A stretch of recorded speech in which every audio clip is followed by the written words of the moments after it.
आदाब नाजरीन, मैं मोहम्मद दस्तगीर, आप देख रहे हैं तेलंगाना स्टार न्यूज।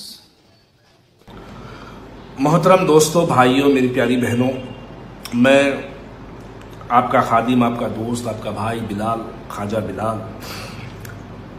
मैं सबसे पहले आप तमाम से माज़रत चाहता हूं कि काफ़ी लंबे अरसे के बाद, काफ़ी लंबे वक्त के बाद आप लोगों के दरमियान में आना हुआ, क्योंकि बहुत से हमारे लोग जानते हैं कि मुझे एक मुकदमे में बुक करवा दिया गया था, फिर उसके बाद एक फ़र्ज़ी मुकदमे में मुझे बुक करवा दिया गया था, फिर मुझे जेल में रहना पड़ा। उसके बाद जब मैं जेल से रिलीज़ हो रहा था तब मुझ पर पीडी एक्ट डाला गया, लेकिन अल्लाह का करम है कि हाई कोर्ट ने मेरे पीडी एक्ट को मुझे रिलीफ दी है और मुझे जो है अपनी आम जिंदगी गुजारने के लिए हाई कोर्ट का हुक्म हुआ है। तो ये खैर बहरहाल ये तो अपनी जगह, ये सब चीज़ें हैं, ये तो लगे रहेगी।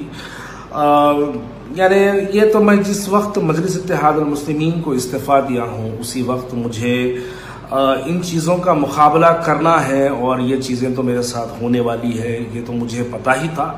क्योंकि आप बताइए, अगर क्या मैं मजलिस में होता तो मुझ पर कोई मुकदमे दर्ज नहीं होते, ना ही मुझ पर पीडी एक्ट डाला जाता अगर मैं मजलिस में होता तो।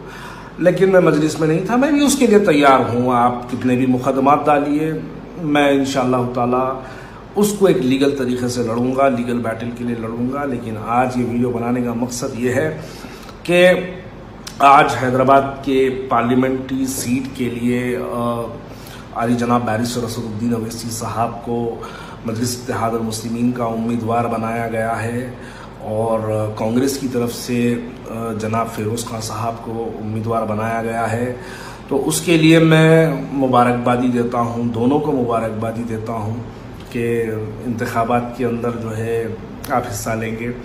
और मजलिस इत्तेहादुल मुस्लिमीन की कामयाबी तो जो है वाज़ेह है, क्योंकि मजलिस इत्तेहादुल मुस्लिमीन इलेक्शन कैसे लड़ना बहुत अच्छी तरीके से जानती है। मजलिस इत्तेहादुल मुस्लिमीन किस किस्म से इलेक्शन लड़ने पे जीतेगी, ये मजलिस इत्तेहादुल मुस्लिमीन को बहुत बेहतर तरीके से मालूम है। अब इलेक्शन के स्ट्रैटेजिक्स इनके बनेंगे, स्ट्रैटेजिस्ट बन के जो है ये करेंगे। बस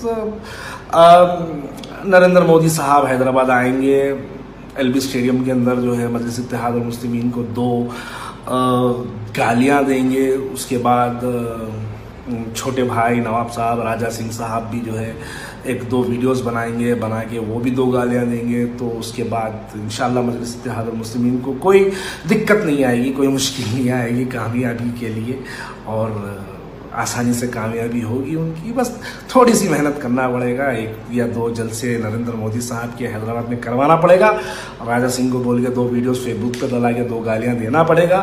तो उसके बाद मजलिस को कोई मुश्किल नहीं आएगी, इंशाअल्लाह ताला आराम से कामयाब हो जाएगी।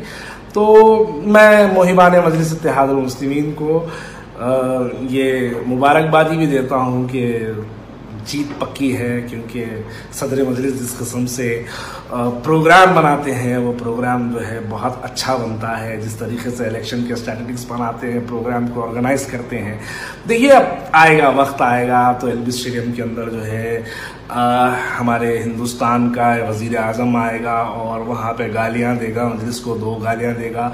योगी आदित्यनाथ साहब भी आएंगे, 2 गालियाँ वो भी देंगे, और छोटे नवाब साहब भी जो है 2 गालियां देंगे। तो इंशाअल्लाह ताला मुहिबान मजलिस आराम से रहिएगा, कोई दिक्कत की बात नहीं है। इंशाअल्लाह ताला आप लोगों की कामयाबी वाज़ेह है। और मैं साथ ही साथ फिरोज़ खान साहब को मुबारकबादी देता हूँ कि आप एक ऐसी लड़ाई का आगाज़ किए हैं जो कि लड़ाई जो है बहुत मुश्किल है, लेकिन अज़ाइम अगर मजबूत ना हो तो ये जीतना मुश्किल नहीं है। अब लोग मुझे बाकी कह रहे हैं, मुझे लोग गद्दार कह रहे हैं, मुझे लोग कह रहे हैं कि ये क्या बातें हो रही है। ये बहरहाल तो मैं कहता हूँ कि हमीन ने राज रखी है बुजुर्गों की यहाँ, वरना सभी टुकड़ों पे पलते बगावत कौन करता है। बगावती बिलाल का सलाम, मुबारक।